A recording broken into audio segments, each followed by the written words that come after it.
নবী বলছেন যদি তোমরা গুনাহ করে ফেলো তাহলে দেরি করিও না, আল্লাহর কাছে তওবা করো, ফাস্তাগফিরুল্লাহ, আল্লাহর কাছে ক্ষমা চাও, আল্লাহর কাছে তওবা করো, আল্লাহর কাছে অনুশোচনা করো, আল্লাহর কাছে কান্নাকাটি করো, আর বারবার বলো মওলা গো তুমি রহমান, তুমি গফফার, তুমি সত্তার, তুমি করিম, তুমি রহিম, তুমি মালিক, তুমি খালিক, তুমি তো আমাদের আল্লাহ, তুমি তো আমাদের আল্লাহ, তুমি তো আমাদের আল্লাহ।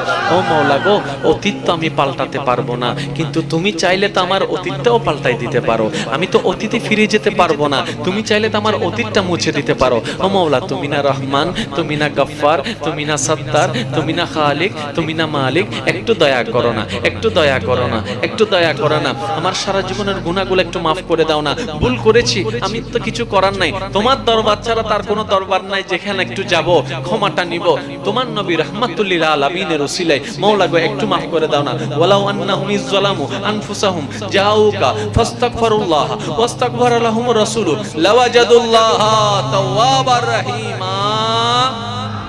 মওলা গো একটু মাফ করে দাও না, একটু মাফ করে দাও না। বান্দা যখন জমিনে দাঁড়ায় দাঁড়ায় চোখের পানি ছেড়ে ছেড়ে রাতের গভীরে ক্রন্দন করতে থাকে, সিজদায় পড়তে থাকে, হাত দুইটা তুলতে থাকে, বারবার ডাকতে থাকে, ডাইনের মানুষ ঘুমায়, বামের মানুষ ঘুমায়, সামনের ঘর ঘুমায়, পিছনের ঘর ঘুমায়, সবাই ঘুমন্ত অবস্থায়, একজন শুধু সিজদায় পড়ে আছে, একজন শুধু সিজদায় পড়ে আছে, একজন শুধু সিজদায় পড়ে আছে। রব্বে করিম বলে ও জিবরাইল আমার বান্দা ঘুমায় না কেন, আমার বান্দা ঘুমায় না কেন?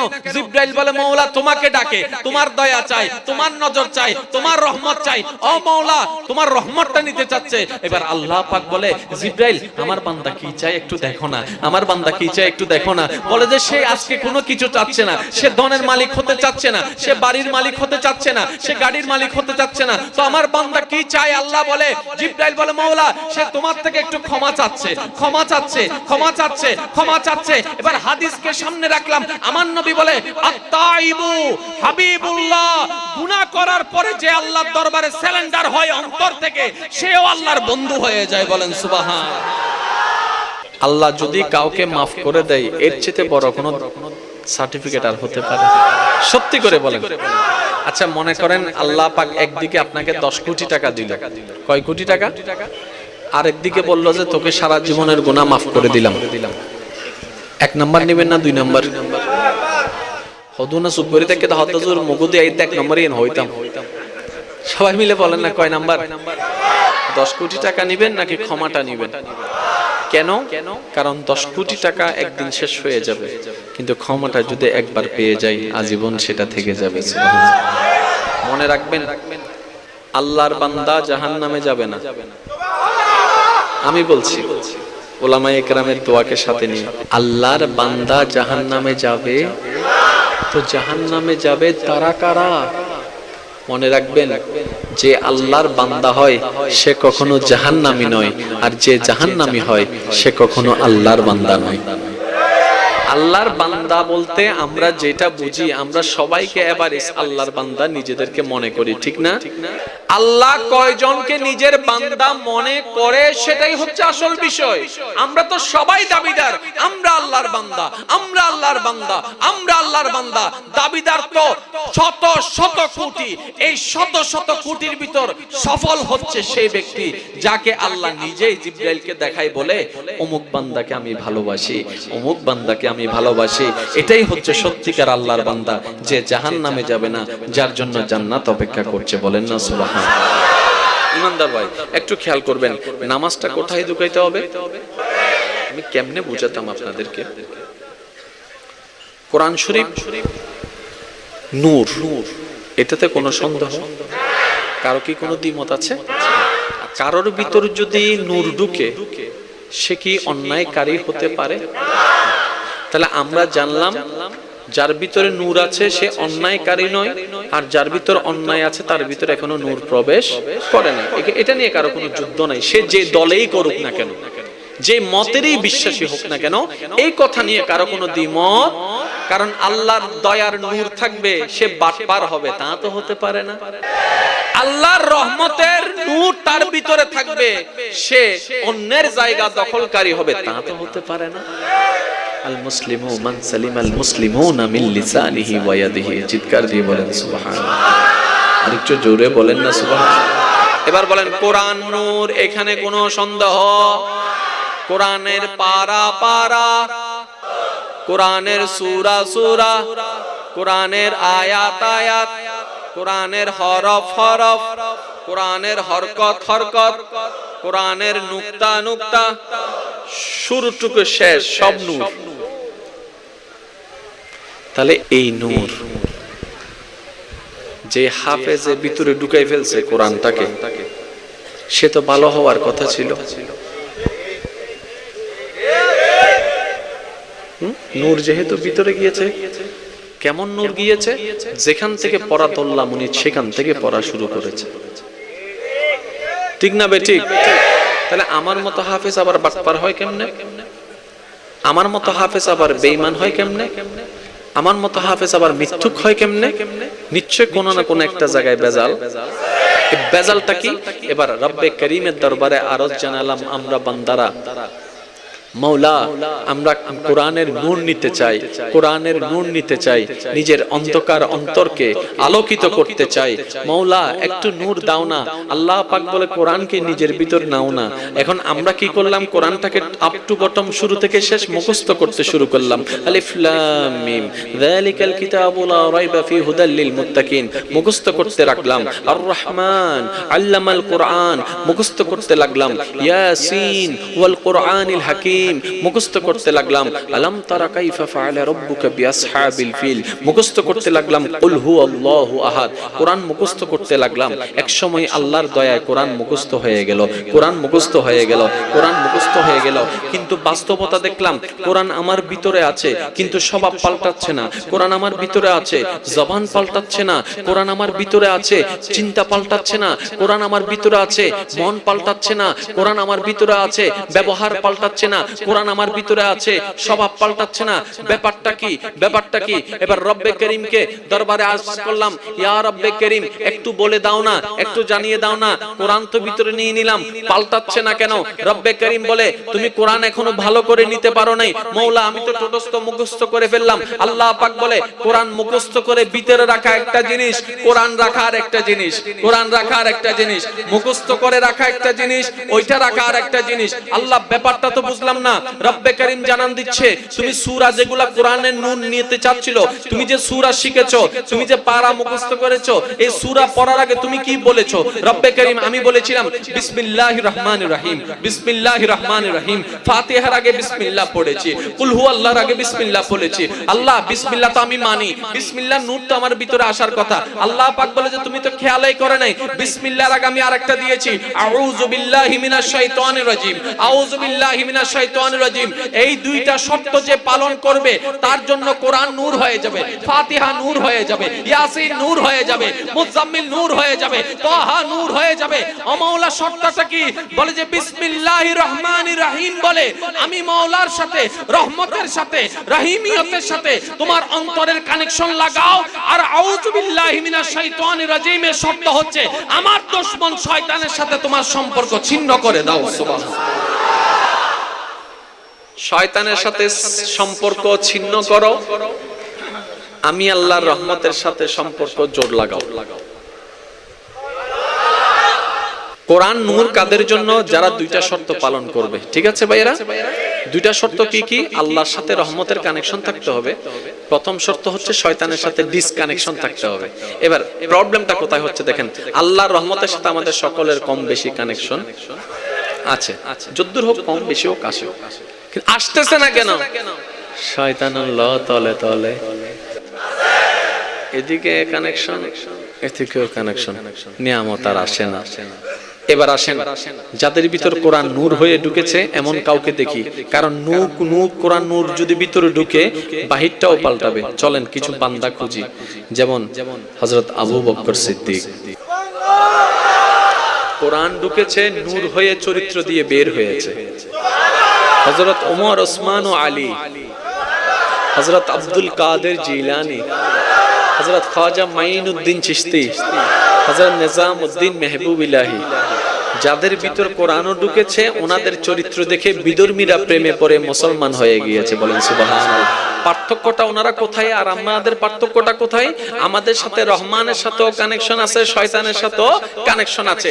ওনারা কি করলেন? নিজের মনের বেড়ির পায়ের মধ্যে, নিজের মনের পায়ের মধ্যে বেড়ি লাগাই দিলেন, অন্তরের মধ্যে জোর করে অন্তরকে থামাই দিলেন, চলন্ত অন্তরকে থামিয়ে দিলেন, অস্থির অন্তরকে স্থির করে ফেললেন, চাহিদাওয়ালা অন্তরকে চাহিদা মুক্ত করে ফেললেন, আশাওয়ালা অন্তরকে আশা মুক্ত করে মনকে বুঝাই দিলেন আমার কোনো চাওয়ার নাই, আমার কোনো পাওয়ার নাই, আমার কোনো ইচ্ছা নাই, আমার কোনো স্বপ্ন নাই, আমার কোনো কিচ্ছু নাই, আমি আমার জীবনটাকে মওলার নামে ছেড়ে দিলাম, মওলার নামে ছেড়ে দিলাম, মওলার নামে ছেড়ে দিলাম, মওলার নামে ছেড়ে দিলাম। আমার মওলা খুশি হয়ে যা দেয় আমি সেটাতেই আজকে থেকে আলহামদুলিল্লাহ বলা শুরু করব। সুবহানাল্লাহ। একদিন, এক সপ্তাহ, এক মাস, 2 মাস, একদিনে তো সব হয় না। আস্তে আস্তে আস্তে আস্তে যেটাই পাই আলহামদুলিল্লাহ, খাইলেও আলহামদুলিল্লাহ, না খাইলেও আলহামদুলিল্লাহ, লাথি খাইলেও আলহামদুলিল্লাহ, প্রশংসা খাইলেও আলহামদুলিল্লাহ। একজনে বলে তুমি কি পাগল? কই কেন? জুতা চুরি হয়ে গেছে তুমি আলহামদুলিল্লাহ বললা। সুখ জিনিসটা আমাদের চিন্তার মধ্যে বিরাজ করে। সুখ কোথায় পাওয়া যায় না, সুখ আবিষ্কার করে নিতে হয়। আমরা অনেকে মনে করি টাকার মধ্যে, অমুকের মধ্যে, এটার মধ্যে, সেটার মধ্যে সুখ আছে। না না না না, এরকম হলে কোটিপতিরা সুখী হয়ে যেত। যারা চাওয়ার আগে স্বপ্ন পূরণ হয়ে যায় তারা সুখী হয়ে যেত, তারাও সুখী হচ্ছে না। সুখের বাড়ি আপনার ভিতরে। আপনার আল্লাহ আপনাকে দুনিয়াতে পাঠানোর সময় দুনিয়াতে টিকে থাকার সমস্ত কোয়ালিটি আল্লাহ পাক আপনার ভিতরে দান করে পাঠিয়েছেন। সুবহানাল্লাহ।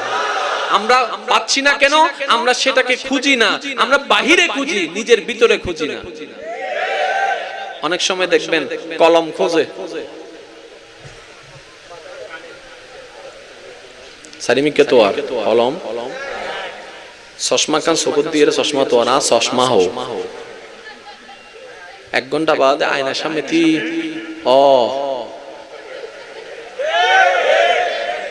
বহুতজনে মোবাইল তো আদে মোবাইলে চার্জ লাগ দিয়ে রে, মোবাইলে লাগ জ্বলে, মোবাইলে তো আর। আমরা বাহিরে খুঁজি, ভিতরে খুঁজি, যার কারণে আমরা সুখও পাই না, শান্তিও পাই না।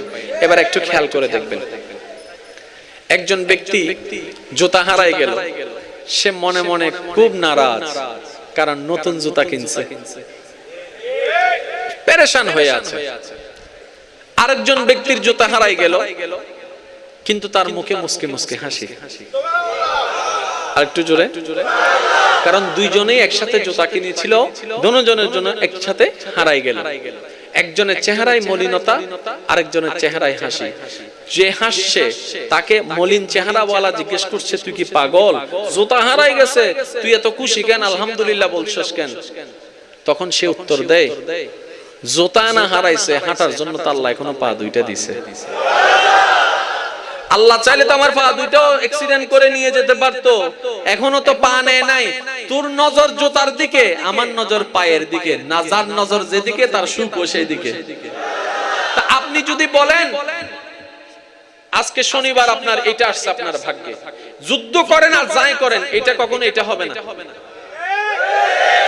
আপনার ভাগ্যে আজকে শনিবার এটা এসেছে, যতই যুদ্ধ করেন এটা হবে। আপনি যখন মনে বসাই ফেলবেন আমি চিল্লাইলেও এটা থাকবে, না চিল্লাইলেও এটা থাকবে, যাক আর কি করার, বিসমিল্লাহির রহমানির রহিম, আলহামদুলিল্লাহ আলহামদুলিল্লাহ আলহামদুলিল্লাহ, এতটুক পেয়ে আলহামদুলিল্লাহ, পরের দিন আবার এতটুক পেয়ে আলহামদুলিল্লাহ, পরের দিন আবার এতটুক পেয়ে আলহামদুলিল্লাহ। এইবার এইভাবে করতে করতে 1 বছর চলে যায় আলহামদুলিল্লাহ, 2 বছর চলে যায় আলহামদুলিল্লাহ, 3 বছর চলে যায় আলহামদুলিল্লাহ। এটা আর বাড়ে না, এটা আর বাড়ে না। অল্প অল্পর মধ্যে আপনি খুশি হয়ে যাচ্ছেন। যে অল্পতে তুষ্ট হয়, যে অল্পতে সন্তুষ্ট হয়, তার মধ্যে সুখ থাকে, তার মধ্যে শান্তি থাকে, অশান্তি তার ভিতর থাকে না। 1 বছর, 2 বছর, 3 বছর, 5 বছর, 10 বছর যাওয়ার পরে এবার রহমতের ইলাহির রহমত আপনার দিকে নজর চলে আসলো, নজর চলে আসলো, নজর চলে আসলো। রব্বে করিম বলে আমার বান্দা 10টা বছর এই অল্পতে খুশি হয়েছে। জিবরাইল বলে যে মওলা এটাই তো দেখলাম। সে পাইলেও বলে আলহামদুলিল্লাহ, না পাইলেও বলে আলহামদুলিল্লাহ। এবার আল্লাহর রহমতের যখন জোশ চলে আসে, এবার আল্লাহ পাক বলে ওয়াদা পূরণ করার সময় হয়েছে। লাইন শাকারতুম লা আযীদান্নাকুম, এই জিবরাইল তার রিজিকের এখানে বরকত করে দাও, বাড়াই দাও, বাড়াই দাও, বাড়াই দাও, তাকেও বাড়াই দাও, তার ভবিষ্যৎ প্রজন্মকেও বাড়াই দাও। সুবহানাল্লাহ। সিস্টেম এইভাবে। আপনি আমি মনে করি কি আলহামদুলিল্লাহ বলছি কই নোয়াইকে আমরা নগদ চাই, ঠিক না? আল্লাহ নগদ দেয় না, এটা বুঝতে হবে। আল্লাহ আল্লাহর টাইমে দিবে, আমাদের টাইমে আল্লাহ দিবে না। অনেকে বলে দেখবেন এত দোয়া করি দোয়া কবুল হয় না, এত কিছু চাই কই কিচ্ছু পাই না। আল্লাহ পাক বলে তোর লাল কন্টাক্ট আছে না রে, তোর কাজ চেয়ে যাওয়া, আমার কাজ দেওয়া। তুই চাইবি আজীবন, তুই আজীবন চেয়ে যতটুক চাইতে পারবি না, আমি একবার দেওয়া শুরু করলে তার চাইতে বেশি দিয়ে দিব। সুবহান। বাংলাদেশ ব্যাংকের মধ্যে টাকার মেশিন আছে না? একটু খেয়াল করবেন এটা, একটু একটু। তো অনেকে বলে বাংলাদেশ ব্যাংকে যেহেতু টাকার মেশিন আছে শুধু কাগজ দিব টাকা বানাবো, কাগজ দিব টাকা বানাবো। এবার বাংলাদেশ ব্যাংকে এই এলাকার মানুষ সবাই মিলে একটা দরখাস্ত লিখছে, স্যার কাগজের টাকা আমরা দিব, আপনি শুধু টাকা বানাই দেন, সব 1000 টাকা কেন দিবে? মেশিন তো আছে, বানাইলে সমস্যা কি? বানাইলে সমস্যা কি? মেশিন তো আছে। বাংলাদেশ ব্যাংকে বললো যে থাকলে বানানো যাবে না, নির্দিষ্ট সীমার বাইরে যেটাই বানানো হয় এটাই জাল। আরে অর্থনীতির বাইরে তো একটু আওয়াজ দিয়ে বলেন, ঠিক না ভাই? ঠিক। কেন সরকারের কাছে পাওয়ার থাকার পরও, বাংলাদেশ ব্যাংকে টাকার মেশিন থাকার পরও সব মানুষেরকে 1 কোটি টাকা দেওয়ার জন্য যতগুলা কাগজ দরকার জনগণে দিল, সবাইকে 1 কোটি টাকা করে দিলে সমস্যা কি? বলে যে না দেওয়া যাবে না। আমরা বললাম কেন? তোমার লস কি? ওই লস আছে, দেশের অর্থনীতি পড়ে যাবে। তখন 1 বোতল পানি কিনতে গেলে 20,000 টাকা লাগবে, বুঝছো? অন্যখান দেশ নাই না। এন্ড বাজার করতে যাতে টেরাকত করে টিয়া লই যায়, তুই নমাতে আবার দাও গো পানির বোতল দাও দিয়ে হটিয়া অত 40,000 ল হারানেন্ডের কারেন্সির কোনো দাম জোর হন না দাম। এটা আপনারা বুঝবেন তো, ডলারে কত টাকা রেট উঠানামা করে, খেয়াল করছেন না? রুপিতে কত টাকা রেট উঠানামা করে, ঠিকছেন? এইভাবে আর কি। এটা অর্থনৈতিক দোষ। আমার অর্থনীতির ভাইয়েরা এটা ভালো করে বুঝবে, অর্থনৈতিক ভাই বোনেরা যারা অর্থনীতি নিয়ে পড়ালেখা করছেন, আমার সেই ভাই বোনেরা আমার চেয়ে তারও বেটার জানবে, ভালো জানবে, ওনারাই ভালো বুঝতে পারবে। এবার সরকারকে বললাম, বাংলাদেশ ব্যাংকে বললাম সবাইকে টাকা দিয়ে দেন, সবাইকে টাকা দিয়ে দেন। বলে যে না সবাইকে টাকা দেওয়া যাবে না, কারণ সবাই যদি কোটিপতি হয়ে, সবাই যদি ফ্যাক্টরির মালিক হয়ে যায়, কার ফ্যাক্টরি থেকে চুরি করবে? করবেন? আপনার ফ্যাক্টরিতে আমি যাব, আমার ফ্যাক্টরিতে আপনি আসবেন। আচ্ছা জুতার দোকান আছে না? না থাকলে জুতা কই পাবেন? এখন জোকার দোকানে গেছেন, মদ দোকানদার ইতে তো কোটি টাকার মালিক, ইতে তো আনলো বইতে বুনবা দোকান। জুতা কোন জায়গা থেকে নাই? আচ্ছা জান জুতা এক জোড়া আছে, সিলানোর জন্য মুসি দরকার, গেছেন মুসি ভাই, মুসি ভাই এই আমাকে মুচি ডাকবা না, আমি এখন কোটিপতি। এই যে কথা বলে না, বউয়ে বললো যে বাজার ঘর থেকে বাহির থেকে আসার সময়, বউয়ে বললো যে বাহির থেকে আসার সময় কিছু বাজার আনবেন। গেছেন বাজারে, শাকওয়ালা, সবজিওয়ালা, চিনিওয়ালা, দুধওয়ালা, চাউলওয়ালা, কিরে বেগুন গাই হন মসজিদে হন ওদের বেগুন কোটিপতি। জীবন চলবে? তাহলে বাংলাদেশ সরকারের কাছে টাকার মেশিন থাকার পরও সবাইকে টাকা দিচ্ছে না, এটার যেরকম একটা হিকমত আছে, কারণ আছে। আল্লাহ ঠিক তেমনি ভাবে যাকে কোটিপতি বানিয়েছেন এটারও একটা কারণ আছে, যাকে মধ্যবিত্ত বানিয়েছেন এটারও কারণ আছে, যাকে গরিব বানিয়েছেন এটারও কারণ আছে। আল্লাহ পাক কাউকে কোটি টাকা দিয়ে পরীক্ষা করে, আবার কাউকে কিছু না দিয়ে পরীক্ষা করে। বলেন না সুবহান। তা আমরা কি আল্লাহর হিকমত বুঝি? জোরে বলেন না, আল্লাহর হিকমত বুঝি? আল্লাহ কেন করছেন সব সময় কি আমরা বুঝি? সেজন্যই তো আশিকরা বলে যে বুঝতে গেলে পেছে পড়ে যাব, এত বুঝাবুঝির দরকার নাই, খাওয়াইলেও আলহামদুলিল্লাহ, না খাওয়াইলে আলহামদুলিল্লাহ, কারণ আপত্তি করার অধিকার আমাদের নাই, কারণ উনি দিয়েছেন বলে এসেছি, না দিলে তো আসতেই পারতাম না। বলেন না সুবহানাল্লাহ। কোন আপত্তি করা যাবে? দিলা কেন? দাও নাই কেন? এটারে বেশি দিছো কেন? আমারে কম দিছো কেন? গুম্মা নয়ের কা হানা হান্না বাড়ির কা অসুখ না সব সময় বলবেন কি আলহামদুলিল্লাহ আলহামদুলিল্লাহ আলহামদুলিল্লাহ।